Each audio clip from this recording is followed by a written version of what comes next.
பிதா, குமாரன், பரிசுத்த ஆவியாரின் திருப்பெயரிலே ஆமென். ஜெபம் செய்வோம். அன்பின் பிதாவே, அருமையான பரிசுத்தமான உயிர்த்தெழுந்த ஒரு நாளில் காலை வேளைக்காக நன்றி செலுத்துகிறோம். இந்த மாதத்தின் துவக்க நாளிலிருந்து இந்நாள் வரையிலும் எங்களை கரப்படுத்தி உம்முடைய நீதியின் பாதையில் எங்களை வழிநடத்தி வந்த தெய்வீக கிருபைகளுக்காக, இலக்கங்களுக்காக, உம்முடைய பிரசனத்துக்காக ஸ்தோத்திரிக்கிறோம். இந்த நாளில் நாம் உண்மை ஆராதிக்கிற வேளையில உம்முடைய தேவ சமூகம் எங்களை ஆளுகை செய்யும்படியாக ஜெபிக்கிறோம். நாங்கள் பாடுகிற பாடல் வழியாக, ஆண்டவர் நாங்கள் ஏறெடுக்கின்ற ஜெபதூபங்கள் வழியாக, நாங்கள் வாசிக்கின்ற இறை வார்த்தைகள், அதை தியானிக்கின்ற நேரங்கள் மற்றும் அனைத்து நேரம் முழுவதும் உடைய சமூகம் இருக்கட்டும். நீங்கள் வந்து எங்களை வழிநடத்துங்க. ஆரம்பம் முதல் கொண்டு முடிய மட்டும் இந்த பிரசனத்தினால் எங்களை காத்துக்கொள்ளணும். அருமையான என்னுடைய ஒரு சேகரத்தின் ஆகியவர்களுக்காக, அவருடைய குடும்பத்துக்காக, ஊழியர்களுக்காகவும், ஒரு செயலர் பொருள் செயலர் உறுப்பினர்கள், அனைத்து திருச்சபையுடைய ஊழியர்கள், மூப்பர்கள், விசுவாசி குடும்பங்களுக்காக வந்திருக்கிற எங்களை தாழ்த்துகிறோம். வர வேண்டியவர்களை துரிதமாய் கொண்டு வரும். ஆரம்பம் முதல் கொண்டு முடிய மட்டும் உடைய கிருபைக்காரம் எங்களை ஆளுகை செய்யப்படியாய் மீட்பெரும் லட்சியமாக இயேசுவினுடைய ஜெபிக்கிறோம் பரலோக பிதாவே, ஆமென். ஆண்டவருடைய நாமம் மகிமையுண்டாக. நாம் அனைவரும் எழுந்து நின்று கிறிஸ்தவ பாமாலைகளிலே 15வது பாமாலை, அலங்கார வாசலாலே கோவிலுக்குள் போகிறேன் என்கின்ற பாடலை பாடகர் குழுவினரோடு இணைந்து பாடுவோம். ஆண்டவரை மகிமை.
You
அன்பிற்குரிய இறை மக்களே,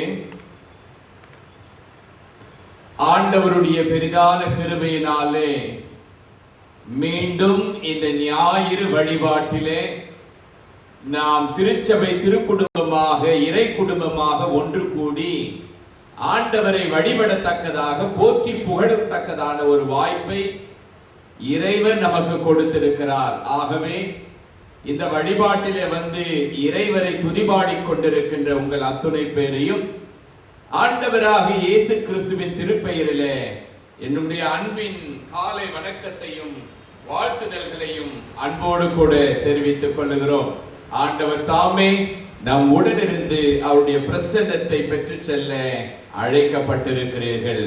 நாம் நின்ற வண்ணமாக ஆண்டவரை போற்றி துதிப்போம். கடவுளை தொழுவோம். கடவுள் ஆவியா இருக்கிறார். அவரை தொழுது கொள்ளுகிறவர் ஆவியோடும் உண்மையோடும் அவரை தொழுது கொள்ள வேண்டும். நம்முடைய பிதாவாகிய கடவுளாலும் கர்த்தராகிய இயேசு கிறிஸ்துவினாலும் உங்களுக்கு கிருபையும் சமாதானமும் உண்டாவதாக. கடவுள் ஒளியா இருக்கிறார். அவரில் எவளேனும் இருளில்லை. அவர் ஒளியில் இருக்கிறது போல நாமும் ஒளியில் நடந்தால் ஒருவரோடு ஒருவர் ஐக்கியப்பட்டிருப்போம். அவருடைய குமாரனாகிய இயேசு கிறிஸ்துவின் ரத்தம் சகல பாவங்களை நீக்கி நம்மை சுத்திகரிக்கும். ஆண்டவரே, எங்கள் உதடுகளை திறந்தருளும்.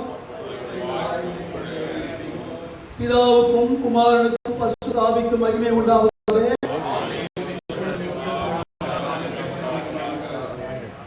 திரியேக கடவுளை போற்றுதல். சேனைகளின் கடவுளாகிய கர்த்தரே, நீர் பரிசுத்தர் பரிசுத்தர் பரிசுத்தர். வானும் பூமியும் உமது மகிமையால் நிறைந்திருக்கின்றன. உதாரணத்திலே சொன்னா,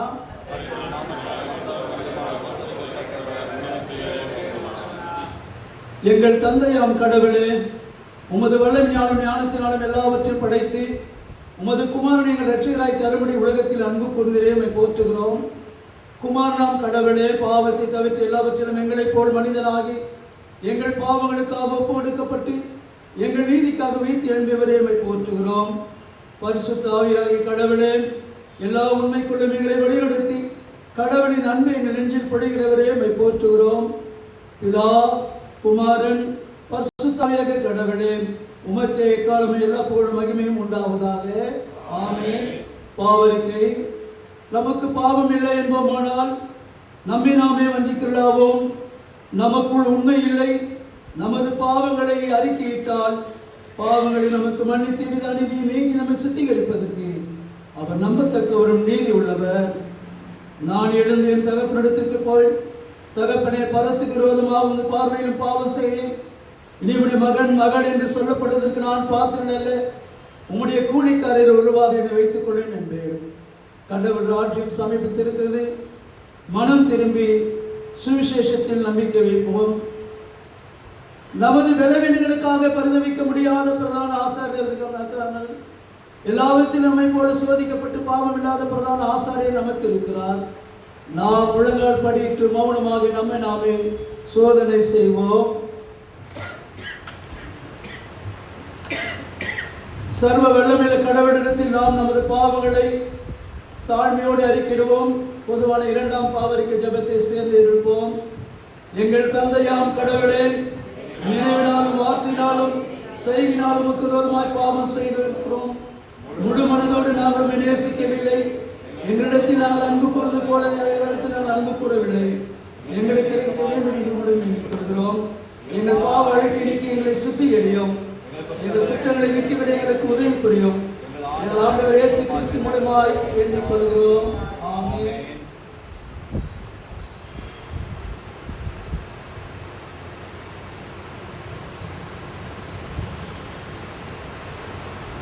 சர்வ வல்லமையும் மிகுந்த இரக்கமுள்ள ஆண்டவர், மன்னிப்பையும் பாவ நிவர்த்தியை நமக்கு கட்டளையிட்டருளி வாழ்க்கையை சீர்படுத்துவதற்கான காலத்தையும் தமது பரிசுத்த ஆவியின் கிருபையும் தேற்றுதலையும் தந்தல்வாராக. ஆமென். ஆண்டவரை துதியுங்கள்.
வாசிக்கும்படியாக தெரிந்து கொள்ளப்பட்ட முதலாம் வேத பாடம் சகரியா அதிகாரம் 8 வசனங்கள் 18 துவங்கி 23 முடிய வாசிக்க கேட்கலாம். சகரியா 8ஆம் அதிகாரம் வசனங்கள் 18 துவங்கி 23 முடிய நாம் வாசிக்க கேட்கலாம். சேனையுடைய கர்த்தரின் வார்த்தை எனக்கு உண்டாகி, அவர் 4ஆம் மாதத்தில் உபவாசமும் 5ஆம் மாதத்தில் உபவாசமும் 7ஆம் மாதத்தில் உபவாசமும் 10ஆம் மாதத்தில் உபவாசமும் யூதா வம்சத்தாருக்கு மகிழ்ச்சியாகவும் சந்தோஷமாகவும் நல்ல பண்டிகைகளாகவும் மாறிப்போகும். ஆகையால் சத்தியத்தையும் சமாதானத்தையும் சிநேகங்கள் என்று சேனைகளின் கர்த்தர் சொல்கிறார். இன்னும் ஜனங்களும் அநேக பட்டணங்களின் குடிகளும் வருவார்கள் என்று சேனைகளின் கர்த்தர் சொல்கிறார். ஒரு பட்டணத்தின் குடிகள் மறுபட்டணத்தின் குடிகள் குடியெடுத்து போய் நாம் கர்த்தருடைய சமூகத்தில் விண்ணப்பம் பண்ணவும் சேனையின் கர்த்தரை தேடவும் தீவிரித்து போவோம், வாருங்கள் நாங்களும் போவோம் என்று சொல்லுவார்கள். அநேக ஜனங்களும் பலத்த ஜாதிகளும் எருசலேமிலே சேனைகளின் கர்த்தரை தேடவும் அவருடைய சமூகத்தில் விண்ணப்பம் பண்ணவும் வருவார்கள்.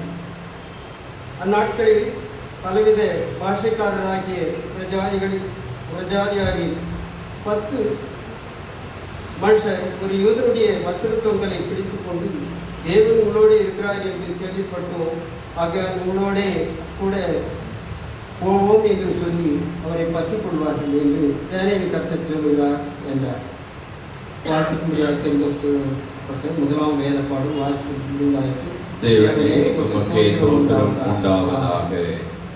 பாடம் நாம் படிக்கிறோம்.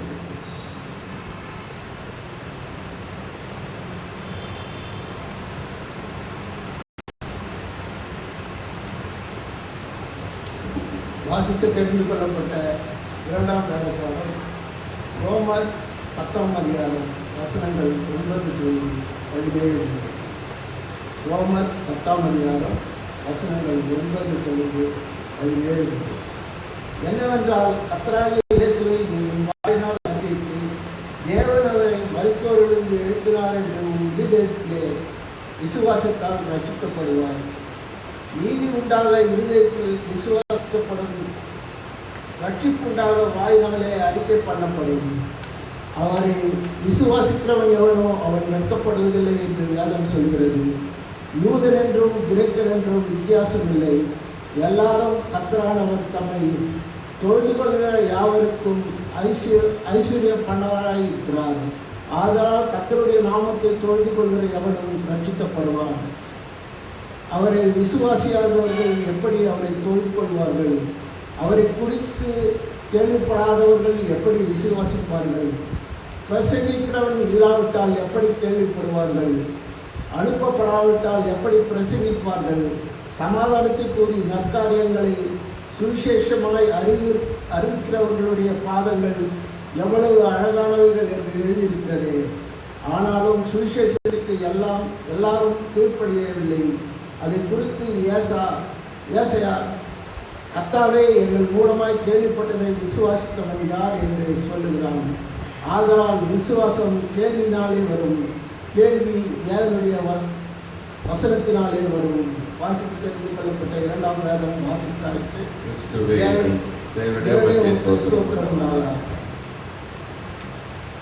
நாம் சங்கீத பாடம் கேட்போம். முறையாக படிக்கும்படியான சங்கீதத்தை நாம் முறைமுறையாக வாசிக்க சங்கீத புஸ்தகம் 66. சங்கீதம் 66. பூமியின் குடிகளே, நீ எல்லாரும் தேவனுக்கு முன்பாக கம்பீரமாய் பாடுங்கள்.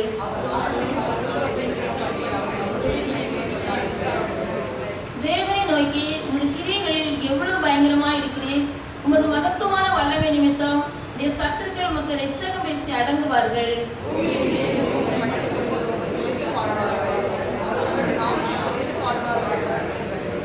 தேவனுடைய செய்கைகளை வந்து பாருங்கள். அவர் மனுபுத்திரத்தில் நடப்பிக்கும் கிரியையில் பயங்கரமானவர்.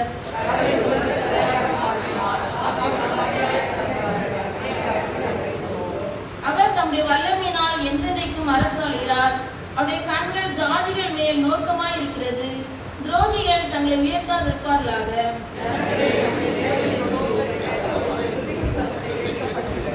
அவர் நம்முடைய கால்களை தள்ளாட வட்டாமல் நம்முடைய ஆத்துமாவை உயிரிட வைக்கிறார். எங்களை வலையில் அகப்படுத்தி எங்கள் இடுப்புகளின் மேல் வருத்தமான பாரத்தை ஏற்றினீர்.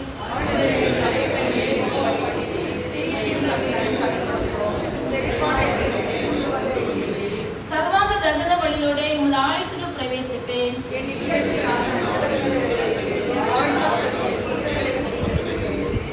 ஆட்டுக்கடாக்களின் நினைப்புகளுடனே முழுமையானவைகளை உமக்கு தகன பலியாக இடுவேன்.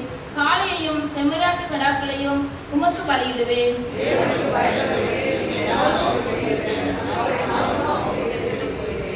அவரை நோக்கி என் வாயினால் கூப்பிட்டேன், என் நாவினால் அவர் புகழப்பட்டார். மெய்யாய் தேவன் எனக்கு செவி கொடுத்தார், என் ஜெபத்தின் சத்தத்தை கேட்டார்.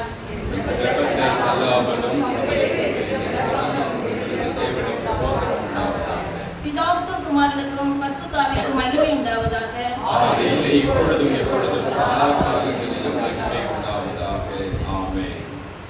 நற்செய்தி பாடம் படிக்க கேட்போம். சுவிசேஷம்.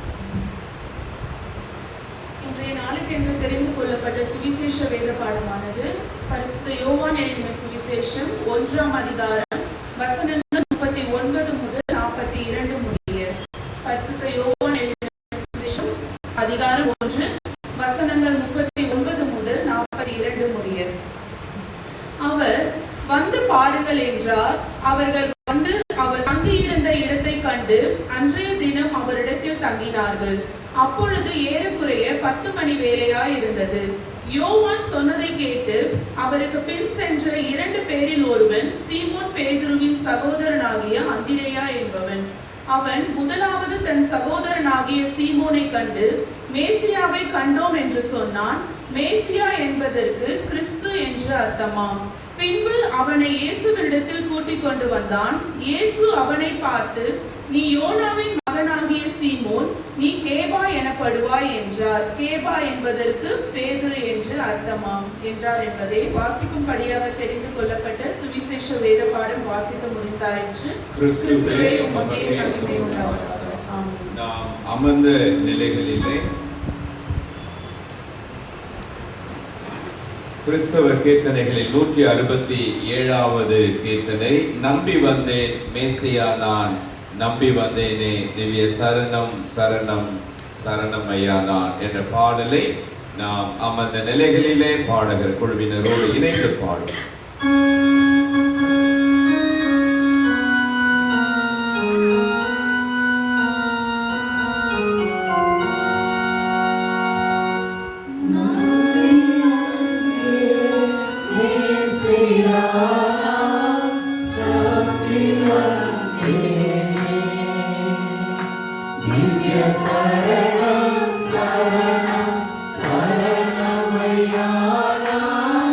Nami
சங்கீதம்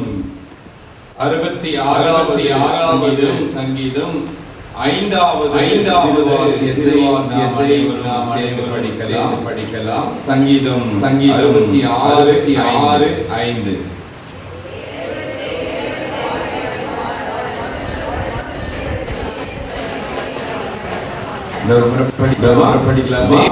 தேவனுடைய செய்கைகளை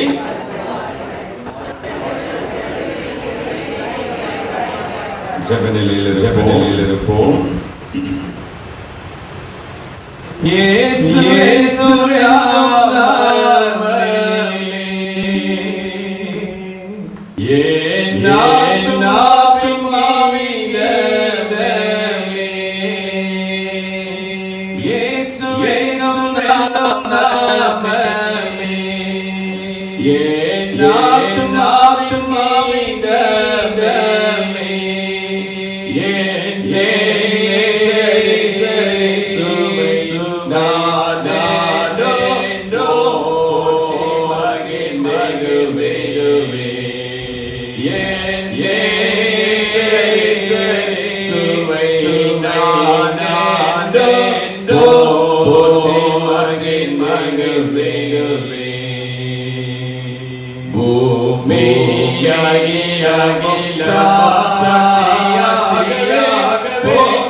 அன்பின் நிறைவா, ஆற்றல் படுத்துகின்ற இறைவா, உடன் பயணிக்கின்ற இறைவா, உம்முடைய வார்த்தைகளை எங்களை நீர் ஆற்றல் படுத்தும். உம்முடைய பிரசன்னத்தை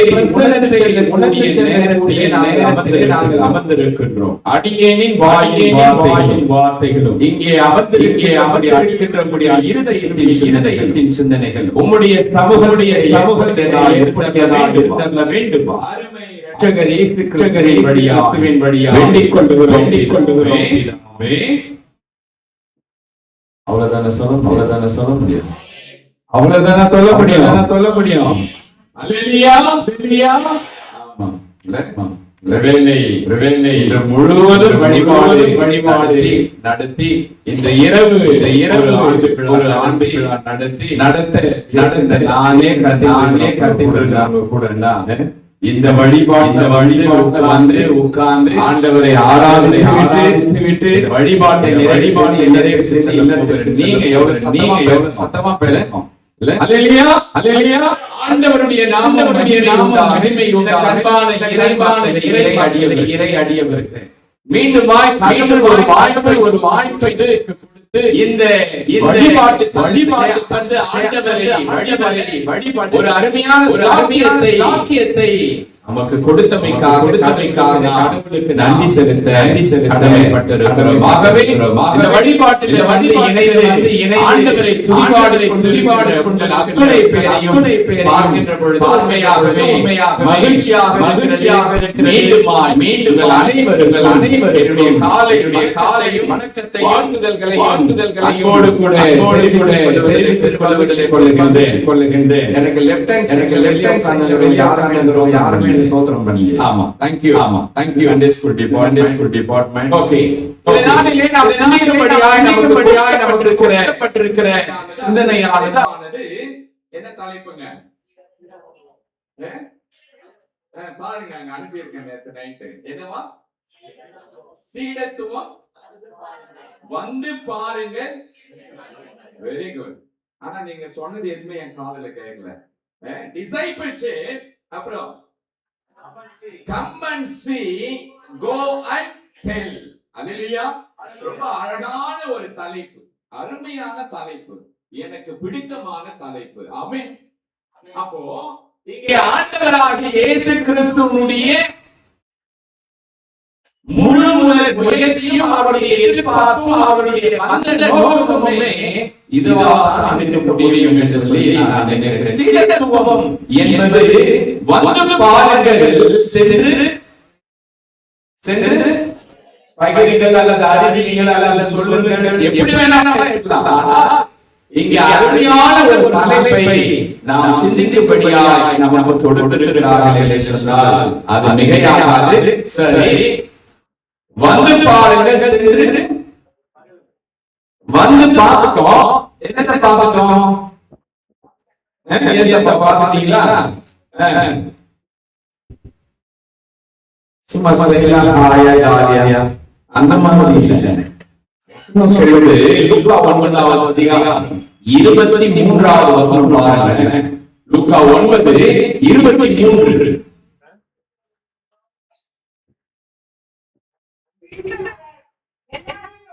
நோக்கி ஒருவர் என் பின்னே வர விரும்பினால் அவர் தன்னை தான் விடுத்து தன் சிலுவையை அனுதினமும் எடுத்துக்கொண்டு. ஆமென், ஆமென். ஆமா, ஏதோ நாங்க மாத்திரம் பைபிள் கேட்கிறத அது இது வாட் இது காப்பி நான் கோயிலுக்கு போறேன் இல்ல. ஆண்டவர் சொல்றாரு, ரொம்ப அழகா சொல்றாரு. என்னன்னா ஒருவன் என்னை பின்பற்றி வர விரும்பினால் அவர் தன்னை தான் வெறுத்து, என்ன ஒரு பியூட்டிஃபுல்லான அறிவியல் பாருங்க. தன்னை தான் வெறுத்து தன் சிலுவையை ஞாயிற்றுக்கிழமை மாத்திரமல்ல, சிலுவையை கிறிஸ்துமஸ் மாத்திரமல்ல, தன் சிலுவையை நியூ இயர் மாத்திரமல்ல, தன் சிலுவையை ஈஸ்டர் மாத்திரமல்ல, தன் சிலுவையை பெந்தெகோஸ்தே திருநாளுக்கு தன் சிலுவையை அனுதினமும் அனுதினமும் எடுத்துக்கொண்டு என்னை follow me, என்னை பின்பற்றச் கடவீர்கள் என்று சொல்லி இங்கே கொடுக்கின்றார். ஏன் செஞ்சு வந்தா யாரு அப்படி பார்த்தீங்கன்னா ரொம்ப அழகான ஒரு ஊழியக்காரர், சாட்சி நிறைந்த ஊழியக்காரர். அவர் என்ன சொல்றாரு அப்படின்னு சொன்னா, என்னை வசனம் என்ன வசனம்? Yes, thank you teacher. என்னை பயன்படுத்துகிற கிறிஸ்துவினாலே எல்லாரும் செய்ய எனக்கு பலன் உண்டு. எங்க ஏலசார நான் கேட்டேன். அவர் வந்து நீங்க போய் எனக்கு பலன் உண்டு சொல்லிடுறாரு. நம்ம அதோட சசமா சொல்றோம் இல்லையா? ஆமா, எனக்கு பலன் உண்டு. கிறிஸ்துவினாலே எல்லாவற்றையும் செய்ய எனக்கு பலன் உண்டு. ஒருவேளை அந்த to learn எதை நாம் கற்றுக்கொள்ள வேண்டும் என்றால் சிலுவையை குறித்ததான சித்தாந்தங்களை நாம் கற்றுக்கொள்ள to learn கிரேக்கத்தில் அருமையான ஒரு வார்த்தை மத்தடேஸ் என்று சொன்னால் to learn கற்றுக்கொள்ளுகிற ஒரு வார்த்தையாக இங்கே கொடுக்கப்பட்டிருக்கிறது. ஆகவே அன்பான இறைமக்களே, இயேசுவின் அன்பை நாம் வந்து பார்த்து சுவைத்து சென்று அறிவிக்க அழைக்கப்பட்டிருக்கிறோம். அல்லேலூயா. அப்போ இவ்வளவு ப்ராசஸ் இருக்குது. இன்னைக்கு ஒரு அரை மணி நேரம் இந்த ப்ராசஸ் நம்ம கத்துக்க முடியுமா? முடியாது.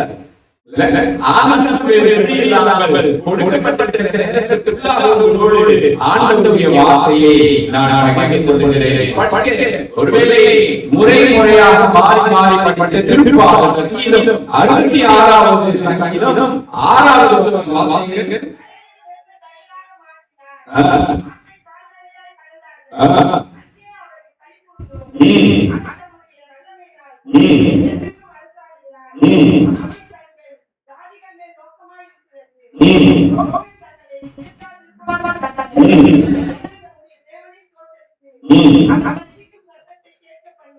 அப்படியே நீங்க 9வது வசனம் வரைக்கும் படிச்சு போட்டீங்கன்னா ஆண்டவரை நாம் வந்து பார்ப்பதற்குரிய எதுனா அவருடைய வாழ்விலே எண்ணிலடங்காத நன்மைகளை எனக்கு செய்திருக்கிறார். இல்லையா?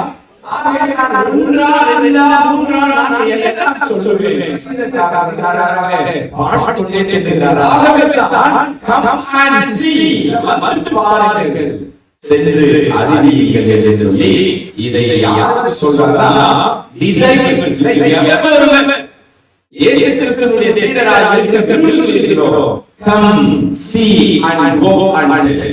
மேலே நீ புறப்பட்டு செல்லுங்கள் சொல்லுங்கள் என்று சொல்லி இங்கே சொல்லப்பட்டிருக்கிறது. ஏன் இந்த செய்தத்துவம்? ஏன் வர வேண்டும்? ஏன் பார்க்க வேண்டும்? ஏன் சென்று சொல்ல வேண்டும்? யூதர்களுடைய பார்வை ஒன்றாக இருந்தது. என்ன பார்வை? யூதர்களுடைய பார்வை, அவர்களுடைய எதிர்பார்ப்பு ஒன்றாக என்னவா? ஹைலி மெசியா வருவார். ஹைலி மெசியா அவர் எப்படி வருவார்னா ரதங்களின் மேலே வாளோடு வருவார். அப்படிப்பட்ட ஒரு எதிர்பார்ப்பு யூதர்களுக்கு இருந்தது. ஆனா இயேசு கிறிஸ்து அவர் எதிர்பார்ப்பதற்கு அப்படியே நேர்மாறாக இருந்தார். வந்தார். 2000 ஆண்டுகள் கடந்தும் 2025 ஆண்டு கடந்தும் அவரை நாம் நினைவு கூர்ந்து கொண்டிருக்கிறோம்.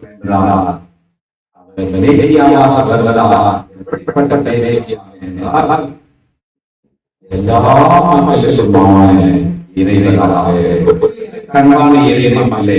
இங்கே எப்படிப்பட்ட தலைமைத்துவத்திற்கு சீடத்துவத்திற்கு நாம் அழைக்கப்பட்டிருக்கிறோம் என்று சொல்லி நீங்கள் நான் பார்க்க போகிறோம். அப்போ இத்தனை வருஷங்கள் கடந்தும் இயேசுவினுடைய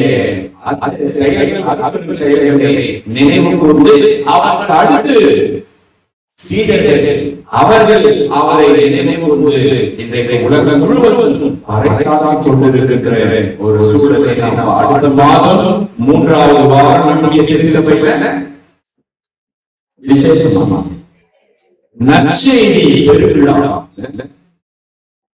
அனுப்பப்பட்ட தெரிந்து கொள்ளப்பட்ட மிஷனரிமார்களுக்கான ஒரு நாள் பேராக கடைபிடிக்கப்படுகிறது. வாருங்கள், வந்து பாருங்கள். அல்லேலூயா. ஆகவே கண்பான இறைமக்களே, இந்த நாளிலே இந்த ஐபோன் உலகத்தை பார்த்து ரொம்ப வியாதியா புத்தினே வருது. என்ன ஐபோனா? இந்த ஆப்பிள் ஐபோன் எல்லா கையிலும் எப்படி ஆச்சோ? எனக்கு சாப்பாடு என்ன வேணும்? ஒரு ஐபோன் ஒன்று வேணும். இந்த சொசைட்டில என்னவாயிடுச்சு? அதை வச்சிருந்தா கொஞ்சம் அப்படின்னு நீங்க நினைச்சு சொல்றீங்க. அப்போ இந்த ஐபோனுடைய ஓனர் என்ன சொல்றாரு? அவருடைய தாரக மந்திரம் என்ன அப்படின்னா, இந்த சீடத்துவம் எப்படி சீடர் இயேசுநாதரை பின்பற்றினார்களோ அதே போல நான் என்னுடைய என்ன சொல்றது, இந்த வியாபாரத்தை நான் நடத்தி கண்டிருக்கிறேன். எப்படி? அப்பா, மகன், அவருடைய மகன், தாத்தா, இந்த தலைமுறைகள் எல்லாம் எதை பயன்படுத்தணும்? இந்த ஐபோனை வச்சுக்கணும். கம்மியும் நான் எப்பவும் எல்லா சமுதாயம் எல்லா தலைமுறைகளும் எதை வச்சுக்கணும்? இந்த ஐபோனை வச்சுக்கணும். அன்னைக்கு எப்படி சீடர்கள் இயேசுவை பெற்றுக் கொண்டு உலகம் முழுவதும் பரவியதோ அது போல இன்னைக்கு என்ன பண்றாங்க? அவர் எனக்கு மாடல் தேவையில்லை, பிரைஸ் தேவையில்லை, எதுவுமே தேவையில்லை. ஒண்ணு எல்லா ஜெனரேஷன் தலைமுறைகள் இதை வைத்துக் கொள்ள வேண்டும், பயன்படுத்த வேண்டும் என்ற மோட்டிவேஷனோடு அவர் சொல்றாரு. எப்படி சீடர்கள் அங்கே ஆண்டவராகிய இயேசு கிறிஸ்துவை பின்பற்றினார்களோ அது போல இருக்கிற எல்லா கஸ்டமர்ஸும் கன்சியூமர்ஸும் என்னுடைய அலைபேசியை கையில் பிடித்துக் கொள்ள வேண்டும். எனக்கான இறைவன் மக்களே, அப்போஸ்தலர் 8வது அதிகாரம் 4வது வசனத்திலே மிக அழகாக சொல்லப்பட்டிருக்கிறது. எப்படிப்பட்ட சீடர்களாக நாம் இருக்க வேண்டும். வாசிங்கள். என்னவா? சிதறிப் போனவர்கள் எங்கும் திரிந்து சுவிசேஷ வசனத்தை பிரசங்கித்தார்கள். அல்லேலூயா. சிதறிப் போனவர்கள் எங்கும் என்ன செய்தார்களா? சுவிசேஷத்தை அறிவித்தார்கள். அப்படி அறிவிக்கிறதுனால நாம் அந்த விஷயம் எப்படி சுவிசேஷகர்கள் எப்படி அவருடைய சீடர்கள் என்று நாம் அடிக்கடி கேட்டு பாடலே படிக்க இந்த தியானிக்க போகிறோம். முதலாவது குறிப்பாக இங்கே குறித்து வைத்திருக்கின்றேன். டிசைபிள்ஷிப் என்று சொன்னால் சீடத்துவம் என்பது போதிக்கின்றவராக இருக்கிறார். சீடத்துவம் என்பது போதிக்கின்ற ஒன்றாய் இருக்கிறது. A disciple is an educated. அவர் போதிக்கின்றவராக இருக்கிறார். சகசியாரை பார்க்கிறார். மிக சிறப்பாக சிறையில் திருப்பி வந்த இஸ்ரவேல் மக்கள் பார்க்கிறார்கள். ஐயோ, எங்களுக்கு ஆண்டவரை வழிபடுவதற்கு என்ன இல்ல என்ன ஆலயம்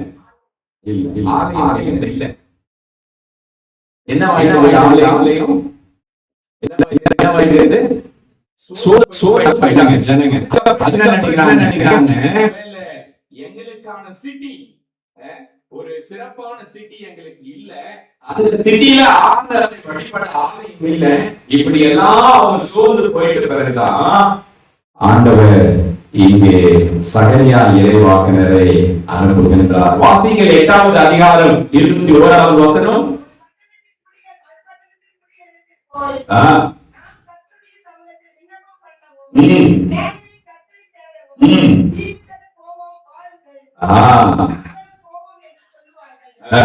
அப்போ வேகமாய் வாருங்கள், நம் வாழ்வில் கடவுள் செய்த நன்மையை நாம் நினைவு ஒரு வழிபடுவோம் என்று இங்கே சகரியா இறைவாக்கினர் சிறப்பாக 23வது வசனம்.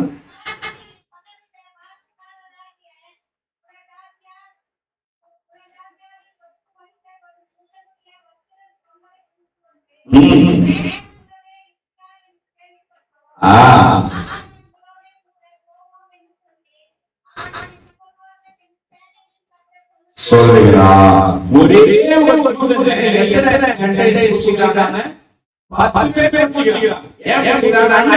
எங்களுக்கு இந்த உலகத்துல எங்களுக்கு ஆண்டவரை எப்படி வழிபடுவது, எங்கே சென்று வழிபடுவது என்று தெரியவில்லை. உனக்கு தெரிந்திருக்கிறது. அப்போ ஆண்டவராகிய கடவுளுடைய அடிச்சுவடாக ஒரு யூதரை 10 பேர் பிடித்துக் கொள்கிறார்கள். காரணம், ஆண்டவரை நாம் சென்று பார்க்க வேண்டும், ஆண்டவரை பற்றிக் கொள்ள வேண்டும் என்று சொல்லி ஒருவேளை அதனால்தான் சோர்ந்து போன மக்களை பார்த்து இங்கே சகரியா சொல்லுகிறார், நீங்க சோர்ந்து போவாதீங்க, கடவுள் உங்களோடு இருக்கிற இருக்கிறார் என்று நினைத்துக் கொண்டு மற்றவர்களுக்கு அதை நீங்கள் எடுத்து சொல்லுங்கள், கற்றுக் கொடுங்கள். Preaching and teaching. மற்றவர்களுக்கு நீங்கள் கற்றுக் கொடுங்கள் என்று சரியா மக்களுக்கு எடுத்து இங்க கடைசி வசனத்துல ஒரு யூதரை எடுத்துக்கிறாங்க, 10 பேர் எடுத்துக் கொள்கிறார்கள். காரணம் அந்த யூதன் அவர்களுக்கு கற்றுக் கொடுக்க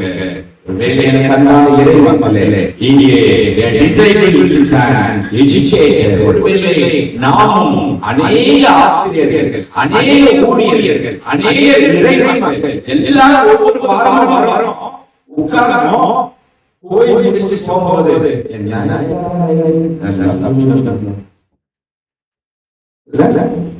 அப்படியா அப்படியா நீங்க உங்களுடைய இல்ல சர்ச்சைக்கு வருவர்கள் நீங்கள் எல்லோரும் ஆண்டவரை மகிமைப்படுத்திக் கொண்டு வருகிறீர்கள். ஆகவே அன்பான இறைமக்களே, இதனாலே ஒரு சீடன் என்பவர் யார் அப்படின்றால் ஓதிக்கின்றவராக, ஓதிக்கின்றவர் என்றால் முதல்ல அவர் என்னவாயிருக்கணும்,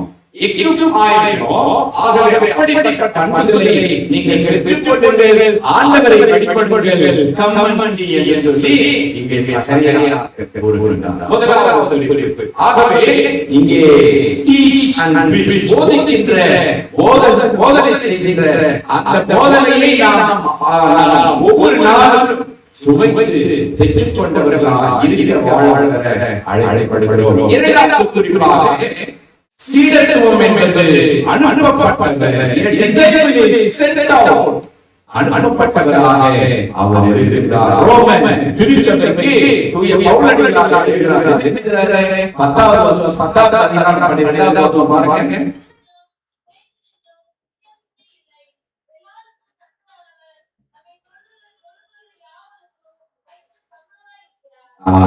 யூதன் என்றும் கிரேக்கன் என்றும் கலிலேயன் என்றும் கானான் என்றும் எந்த வேறுபாடும் இல்லை. மாறாக sent out believers, நீங்கள் இறைவனுடைய அடியவர்களாக, இயேசு கிறிஸ்துவினுடைய அடியவர்களாக, இயேசுவை பற்றிக் கொண்டு இயேசுவை நம்பி ஏற்றுக்கொள்கிறவர்களாக நீங்கள் வாழ வேண்டும் என்று சொல்லி 14வது வசனத்தில் சொல்றார். அவரை விசுவாசியாதவர்கள் எப்படி அவரை தொழுது கொள்வார்கள்? இது கரெக்டான, இது ஏற்றுக்கொள்ள முடியல. அவரை விசுவாசியாதவர்கள் எப்படி அவரை தொழுது கொள்ள முடியும்? அப்போ இப்ப நம்ம என்ன பண்ணோம், அவரை விசுவாசிச்சால கோயில வந்து நம்மளால என்ன பண்ண முடியும்? முழு மனதோடு, முழு ஆத்மாவோடு, முழு முழு கூற முடியும். இல்லைன்னா நோ யூஸ். அப்போ இங்க அப்போஸ்தலர் 16வது அதிகாரம் 31வது வசனத்துல சொல்றாரு. என்ன சொல்றாரு? அப்போஸ்தலர் 16:41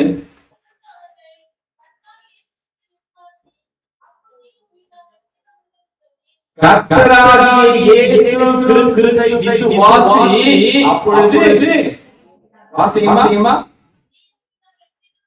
ரட்சிக்கப்படுவீர்கள். கர்த்தரான இறைவனே, நான் விசுவாசிப்பது மட்டுமல்ல, நான் ஆண்டவருடைய ஆலயத்திலே வந்து என்னை நோக்கி விசுவாசம் நடக்கிறது. நான் என் வீட்டார் ரட்சிக்கப்படுகிறோம்.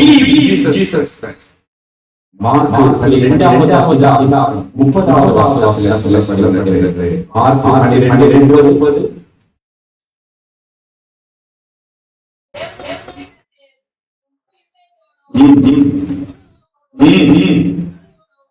இந்த மூணு விஷயம் வராங்க. என்னென்ன? ஃபர்ஸ்ட் தேவனாகிய கர்த்தரை முழு இதயத்தோடு, முழு ஆத்மாவோடு, முழு மனதோடு, முழு பலத்தோடு என்ன பண்ணணுமா? சண்டை போடணுமா? என்ன பண்ணணுமா? குறை சொல்லணுமா? என்ன பண்ணணுமா? உள்ள ஒண்ணு வெளியே பேசணுமா? என்ன பண்ணணுமா? இது எதுவே இல்ல. மாறாக என்ன பண்ணு? அன்பு செலுத்து. முன்னாடி இல்ல, எங்க கோயில் இல்ல, அன்பா பேச பார்க்க அன்பா இல்ல. நம்ம ஒரே வார்த்தை நம்ம சொன்னா ஒரு 6 மாசம் வரக்கூடாது. அப்படியா இல்ல மகிழ்ச்சி பேசுங்க, அன்பு செய்யுங்க. இதெல்லாம் யார் டீச் பண்றது? தூய பவுல் அடிகளார் ரோமே சபைக்கு மக்கள் சொல்கிறார், believe. come on. ஒருவேளை எல்லைகளை கடந்து நீங்கள் சென்று திருச்சபையிலே வரும்போது வேற என்ன சிந்தனையும் நம்ம தேவையில்லை. என்ன சிந்தை கெட்டாவி கொட்டாவி எதுவும் மாறாக முழு மனதோடு முழு பலத்தோடு அன்பு செலுத்துங்க. அப்போ அன்பு செலுத்தினார். எனக்கு பக்கத்துல பின்னாடி அக்கம் இருக்கிறவர்களோடு நான் சமாதானமா இருக்க முடியும், வாழ முடியும். அப்படி இருந்தா இங்க ரொம்ப அழகாக சொல்லிக்கிறார். என்ன சொல்றாரு? 20:15 வாசிங்க. அனுப்பப்படாவிட்டால் எப்படி பிரசங்கிப்பார்கள்? சமாதானத்தை கூறி நற்காரியங்களை விசேஷமாய் அறிக்கிறவர்களுடைய எல்லாரும் படிங்க. அறிக்கிறவர்களுடைய பாதங்கள் எவ்வளவு அழகானவைகள் என்று எழுதுகிறது. அல்லேலூயா. அப்போ அனைவருமே சுவிசேஷகர்கள். நான் முன்னாடி அவங்க என்ன சொல்றாங்க? நம்ம கிறிஸ்டியானிட்டியில ஒரு நல்ல விஷயம் இருக்கு. நம்ம கிறிஸ்தவர்கள ஒரு நல்ல பண்பு இருக்குன்னா சொல்லிட்டு பிரசங்கம் பண்ணி போனா நம்மளும் கேட்டு தானுள்ளே எல்லாத்தையும் சொல்றீங்க. இல்ல அப்போ இங்க என்ன நடக்குது? இறைமறைகள் அனைவரும் ஆசாரியர்களே. அதைத்தான் இங்கே சிறப்பாக சொல்லப்பட்டிருக்கிறது. ஆகவே ஆலயத்திலே வரும்போது நாம் என்னையோடு வருகிறோம்? என் ஆண்டவரை நோக்கி பார்க்க, என் ஆண்டவரோடு உறவாட, இந்த ஆலயத்திலே நான் வந்து அமர்ந்து இங்கிருந்து நான் சொல்லும்போது என் பாதங்கள் என்ன அருமையான வார்த்தை. அல்லேலூயா. அனைவரையும் எப்படி பாதங்களும் ஆண்டவருடைய பார்வையில் விலையேறத்தக்க சாட்சிகள் வாழ வளர விருப்பப்பட்டுள்ளோம். ஆகவே நிறைவு செய்கிறேன். சீடத்துவம் என்பது அனுப்பப்பட்டவர்களான ஒன்றாக இங்கே தூய பவுல் அடிகளார் ரோம சபைக்கு நான் உங்களுடைய தூய சபைக்கு அனுப்பப்பட்டிருக்கிறேன். நீங்களும் ஆண்டவருடைய வார்த்தையை தெரிந்து கொண்ட நீங்களும் சென்று ஆண்டவருடைய சுவிசேஷத்தை நீங்கள் பகிர்ந்து கொள்ளும்படியாக அனுப்பப்பட்டவர்களாக நீங்கள் வாழ வளர அழைக்கப்பட்டீர்கள் என்று சொல்லி பவுல் அடிகளார் சொல்கிறார். மூன்றாவது குறிப்பாக ஒருவேளை இப்படியாக நான் குறித்து வைத்திருக்கிறேன்.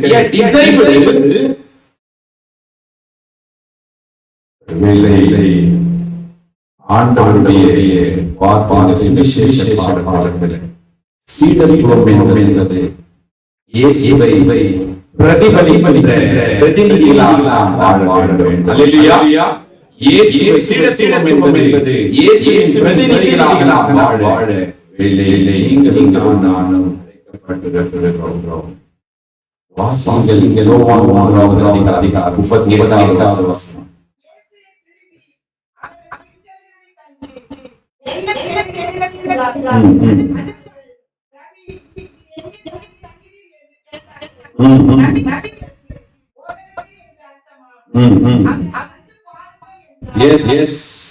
ரபி போதகரே, நீர் எங்கே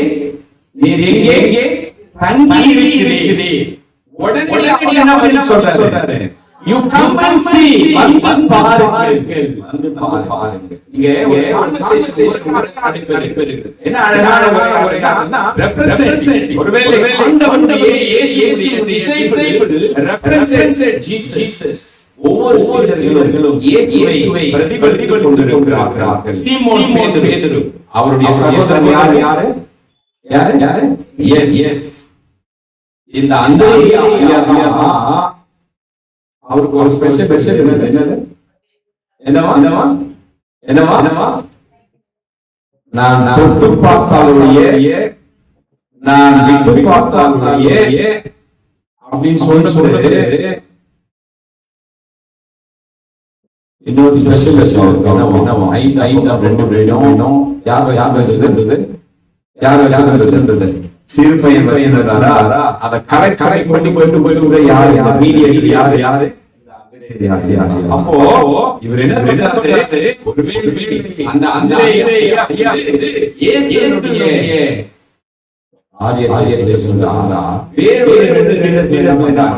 மறுபடியும் இப்படி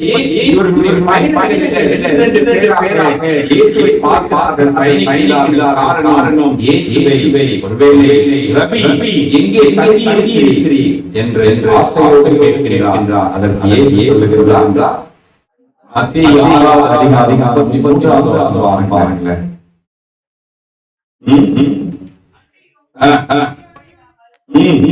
மத்தேயு 6:33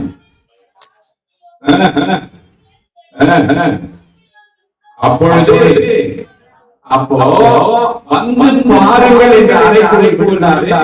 வந்து பார்க்கணும். முதலாவது இந்த உலகத்துல வந்து பாருங்கள்.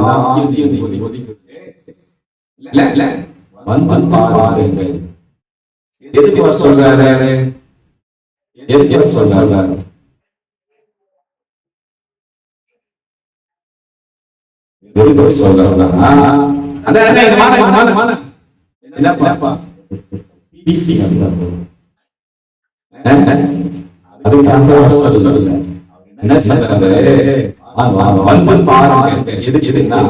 நீ முதலாவது ஆண்டவருடைய ராஜ்யத்திலே ஆண்டவருடைய ஆண்டவருடைய பிள்ளையாக நீ உன்னை அர்ப்பணிக்கிற பொழுது அவனை எப்படி மாற்றுகிறார் என்று சொன்னால் சிறப்பாக இங்கே சொல்லப்பட்டிருக்கிறது.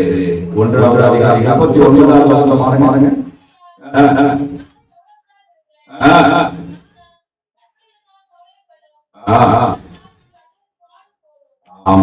நாளைய தினத்திற்காக அல்ல, இன்னைக்கு நீ வந்து பாரு. கேட்டல ரபி அப்ப அவர் என்ன சொல்றாரு? நீ வா. எப்படி வருவான்? எப்போ வருவான்?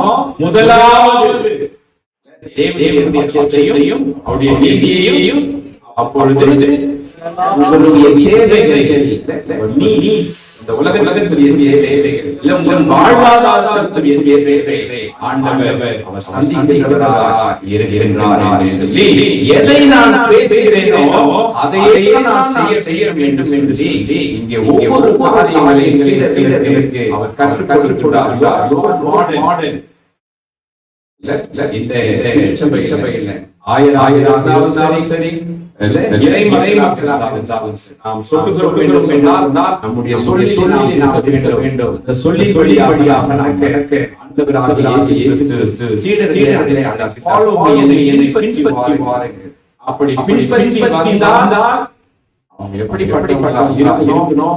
பின்பற்றி வந்தால் யாருக்கான சங்கீதம் 8வது சொல்லுது என்பதை ருசி பார்ப்பார்கள்.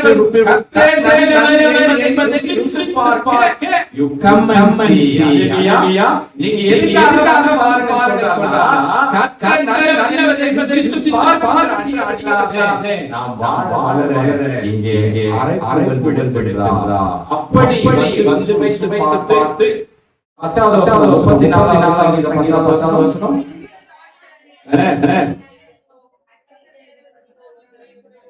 ஒவ்வொரு மாசம் பார்க்கலாம். ஒவ்வொரு நன்மையும் குறைபடாதேயா.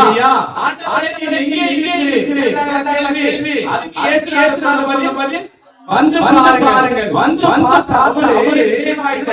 சுவை பார்த்துட்டாரு. சுவை என்ன இல்ல குறை இறைவனை நோக்கி பாராடியாடியவர்களுக்கு குறை தோன்றும்.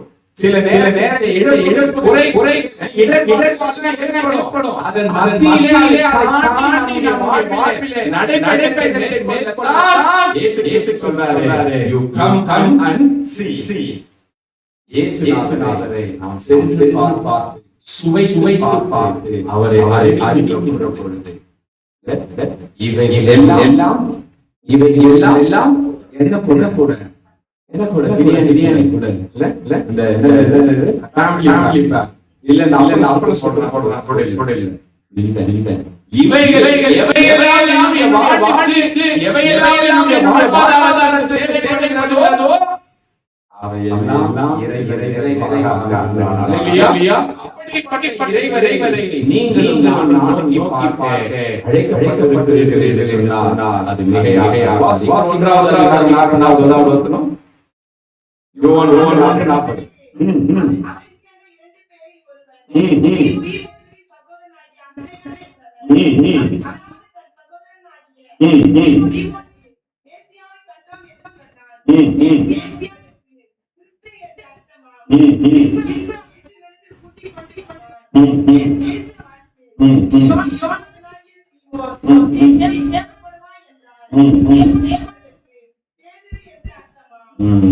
இப்போ என்ன நடக்குது அப்படின்னா வந்து பாருங்கள் வந்தாங்க பார்த்தாங்க சுவைத்தார்கள் சென்று அறிவிக்கிறார்கள் அவங்களுக்கு எல்லாம் குறை கிடைக்கிறது. நீங்க என்ன சொல்றாரு என்னவா யாருக்கு பேரு என்ன அதுக்கு அர்த்தம்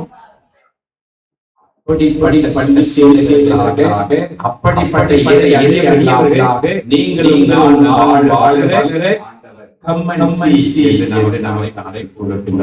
அப்படி வந்தவர்கள் தான் யாரு அப்படி வந்தவர்கள் தான் சீடர்கள் அவர்களை வந்தவர்கள் தான் நம்ம அப்படி வந்தவர்கள் தான் மிஷனரிமார்கள் அப்படி வந்தவர்கள் தான் நீங்க அப்போ இயேசுநாதர் அவரை பின்பற்றிய மிஷனரிமார்கள் அவர்களை பற்றிய ஆதிச்சபைத்தவர்கள் அவர்களை பற்றிய நகரி என்ன பண்ணலாம்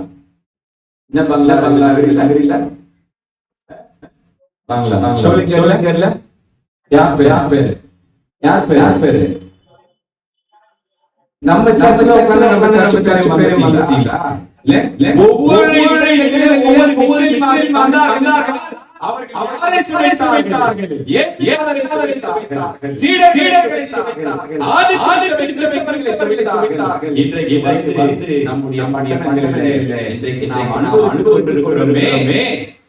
திருச்சபை நாம் அனுபவம்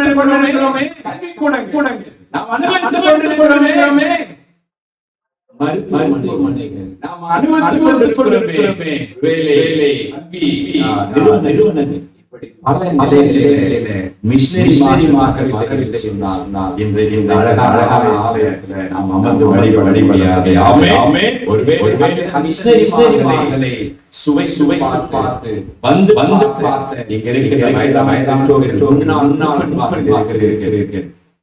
உங்கள் ஒவ்வொருவரையும் அன்போடு கூட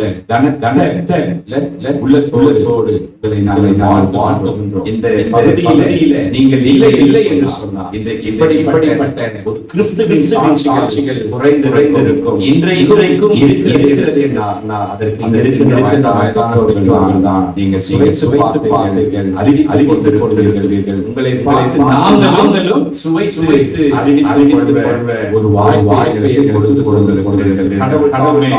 ஒவ்வொருவரையும் ஆசீர்வதித்து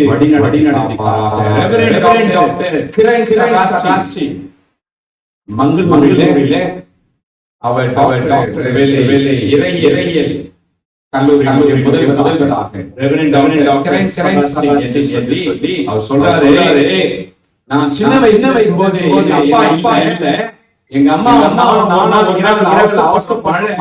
என்ன பண்றது இல்ல அப்படியே மழையில அப்பா அவருடைய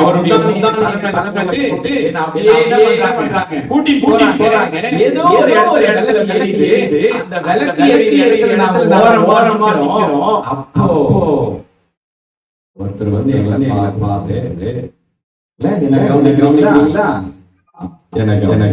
ஒருத்தர் வந்து ஏன் சொல்லி எங்களை கூப்பிடுறாரு. அன்னைக்கு நைட்டு அவங்க வீட்டுல தங்க வைக்கிறாரு. மறுநாள் காலையில கேக்குறாரு, உங்க அப்பா யாரு? நீங்க எங்க இடம் இல்ல, எங்க அப்பா இல்ல, எங்களுக்கு தங்க இல்ல, சாப்பாடு சொல்லும்போது அவர் என்ன பண்றாரு, எங்க வீட்லயே இந்த பங்களாவிலேயே தங்கிக்கோங்க. உங்க அம்மா கிட்ட ஒரு சில உதவிகளை செய்ய வேண்டிய பார்த்து போயிட்டு என்ன படிக்க வச்சாரு. என்ன படிக்கிறது நான் படிச்சு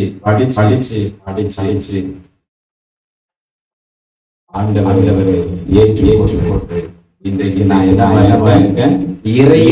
கல்லூரியில் முதல்வராக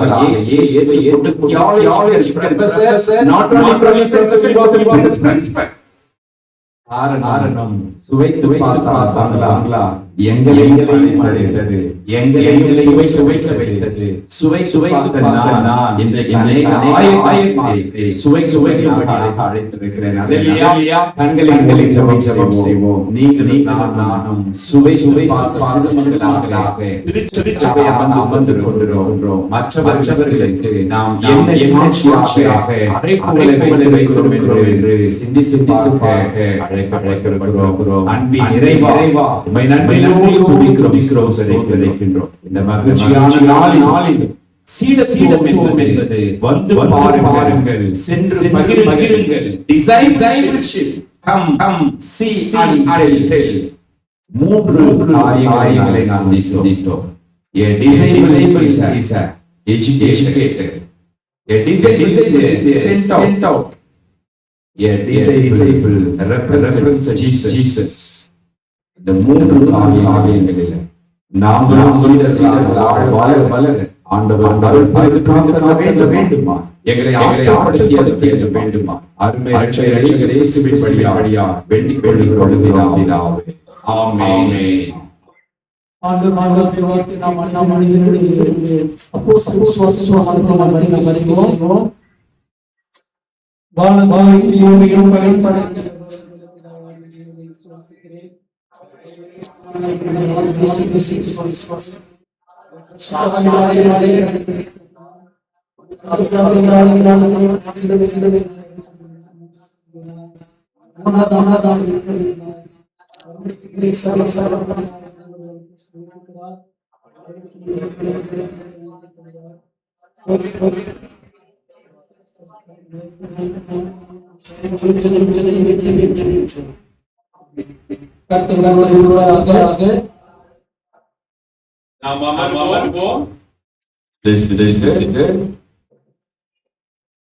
திருமண அறிக்கை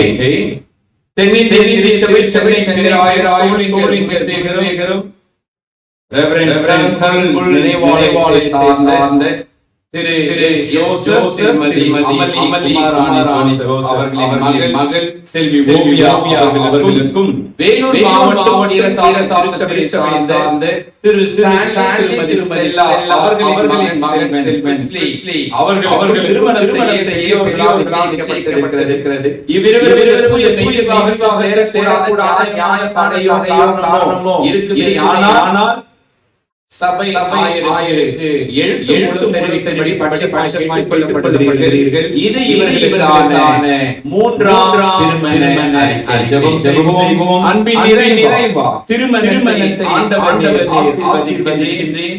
குறைகளை நிறைவாக்குகிறேன். மகிழ்ச்சி அளிக்கிறேன். ஆசீர்வாதங்களை நிறைவாய் அருளுகிறேன். இந்த நாளிலும் எங்கள் திருச்சபை குடும்பத்தின் மக்கள் திருமணத்திற்காக எடுக்கிற முயற்சிகளையும் எதிர்பார்ப்புகளையும் திட்டமிடுதல்களையும் ஆண்டவர் நிறைவாந்தள்ள வேண்டுமா? அருமை இயேசுவின் வழியாக வேண்டிக் கொள்கிறோம். ஆமென். நம்ம நிலைகளிலே திருச்சபைக்கான அறிவிப்புகளை திருச்சபை செயலர் அவர்கள் நம்மோடு பகிர்ந்து கொள்வார்.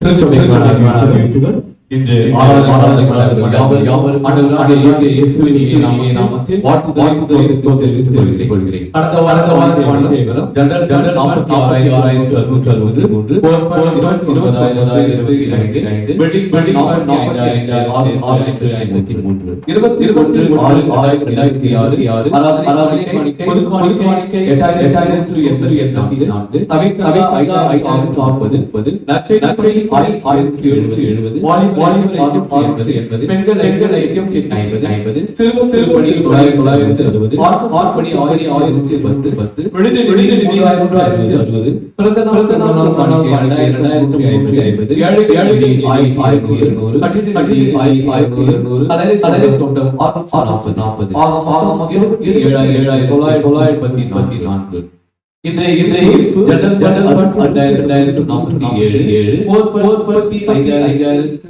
2,947 வெள்ளி 5,553 இந்த வாரம் காண்பவர்கள் 28,6,2006 திரு செல்வி ஜெகநாதன்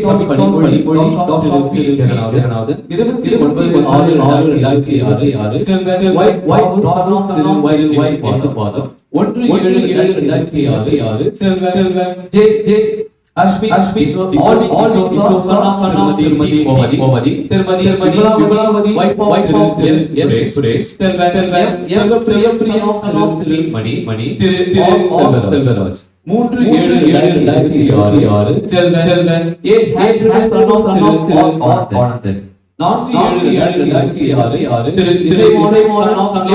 திரு ஜி சௌந்தரராஜன் செல்வி திருமண அவர்கள் 29,6,2006 திரு ஜோசப் ஜோஸ் மேரி 30,6,2006 திரு பாண்டியன் 2,7,2006 திரு எம் முனுசாமி திருமதி அலையரசி 3,7,2006 திரு கே திருமதி நிஜியா திரு குமார் திருமதி ஹேமலதா இந்த வாரம் அவர்களை திருச்சபை சார்பாக வாழ்த்துகின்றோம். ஜூலை மாதம் பெயர்கள் அறிவிப்படையில் உள்ளது. எவருடைய விடுபட்டிருந்தால் இந்த ஆயர் செயலர் நற்செய்தி விழா 2026 மூன்றாவது செயலத்தில் அனைத்து சபைகள் மற்றும் இணைந்து CSI நடைபெறுவதை தெரிவித்துக் புதிய ஆயர் திருச்சபையின் இல்லங்களை செல்கின்றார் மற்றும் ஃபெஸ்டிவல் 2026 நற்செய்தி பெருவிழாவை முன்னிட்டு ஆசீர்வாதங்கள் பிரியாணிகளை கொள்ளவும் பேராயத்தின் மூலமாக 34 மூலமாக நடக்கின்றன.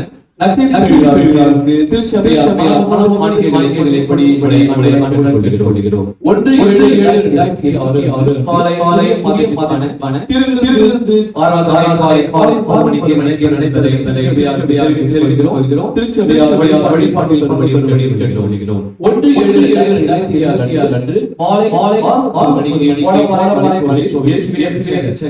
மலை திரு ஆராதனை நடைபெறும் என்பதை தெரிவிக்கிறோம்.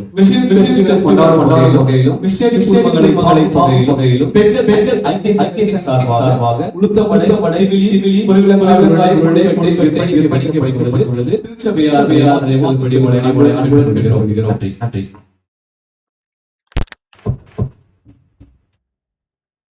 ஜெபிப்போம். எங்கள் திருச்சபை மகளை கடந்த 4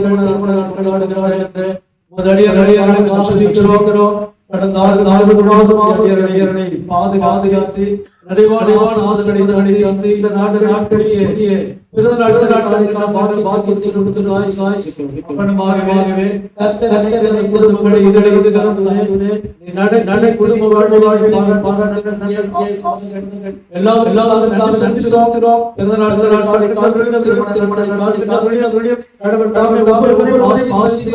இந்த புதிய நிறைவாக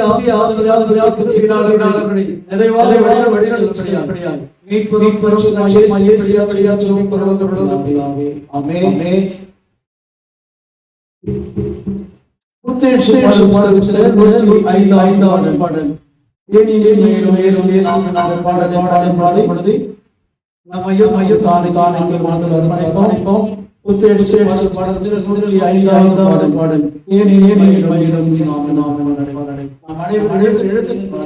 ஐந்தாவது பாடல்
அன்பு அன்பருளும் நிறைந்த இந்த அருமையான காரியத்தை சொல்லி சொல்லுகிறோம். இவ்வாண்டில் நாங்கள் இந்த ஜூன் மாதம் முதல் தேதி தொடங்கி ஆண்டவரின் 24 வரையிலும்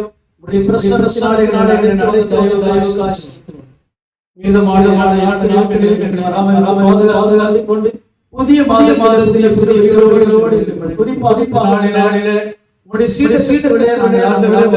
பார்க்கவும் சென்று உன்னுடைய அன்பை நாங்கள் ருசித்திருக்கிறோம். ஆண்டு பக்கத்திலே குறை இருந்தாலும் என்னுடைய உறவுகள் பரம்பரை ஆண்டு அன்பை அன்பை உம்முடைய அன்பை நாங்கள் வெளிப்படுத்த நறுமணங்களாக உம்முடைய இந்த நாளில் அன்று பெற்ற வல்லமையான வார்த்தைகள் இந்த உலகத்தில் போய் சகல அறிவித்து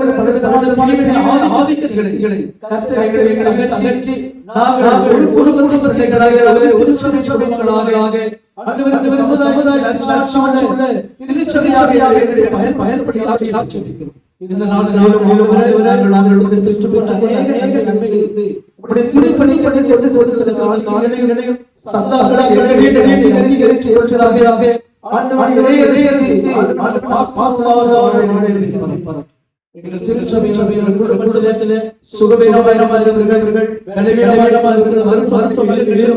வியாதி பெற்றவர்களுக்காக அவருடைய தேவையான ஆண்டவர்கள் கண்டவர்கள் பிள்ளைகளை திருமணமாக காத்துக்கொண்டவர்கள் வேலை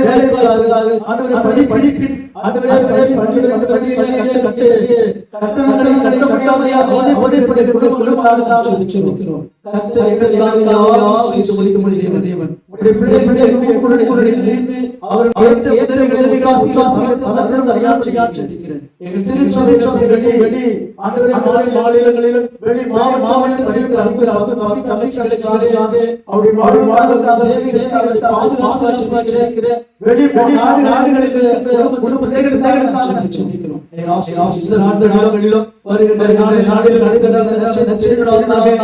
நாங்கள் ஆயத்தப்பட்டிருக்கிற எல்லா ஆயுதங்களையும்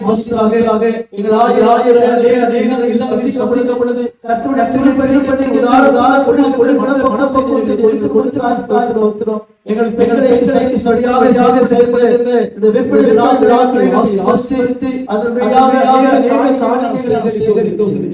இந்த நாட்களில் வயதுடன் என்பதற்காக குடும்பத்தில்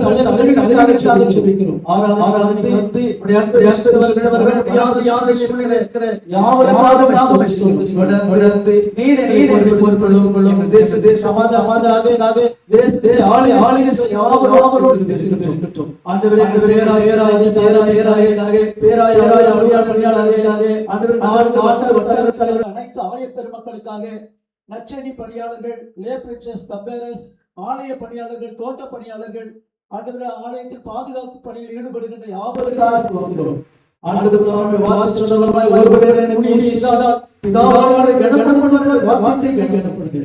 எங்கள் திருச்சபை குடும்பங்களுக்காக எங்கள் சபை இளைஞர்களுக்காக எங்கள் சபைகளுக்காக இந்த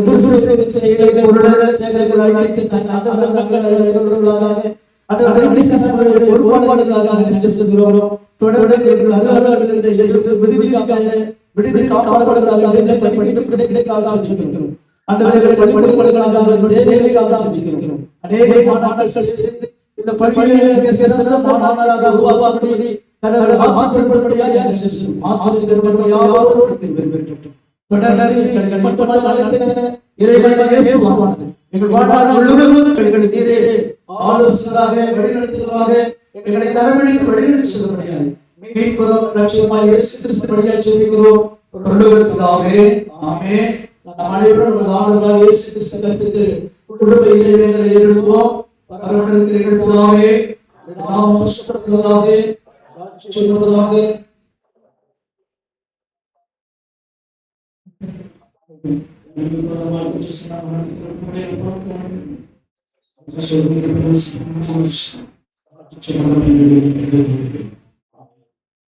நமது ஆண்டவராகிய இயேசு கிறிஸ்துவின் கிருபையும் பிதாவாகிய தேவனுடைய அன்பும் தூய ஆவியாருடைய வழிநடத்தும் பராமரிப்பும் ஆசீர்வாதம் நம் அனைவரோடும் நம்முடைய குடும்பத்தின் தேவையோடும் நம்முடைய திருச்சபையின் எழுப்புதலான காரியம் இன்றும் என்றும் ஆண்டவரின் இரட்சகராகிய இயேசு கிறிஸ்து வருகை மற்றும் சகல நாட்களில் நம்மை வழிநடத்தி காப்பாராக.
சமாதானத்துடனே போய்வோம். யாவருக்கும் தெரிவித்து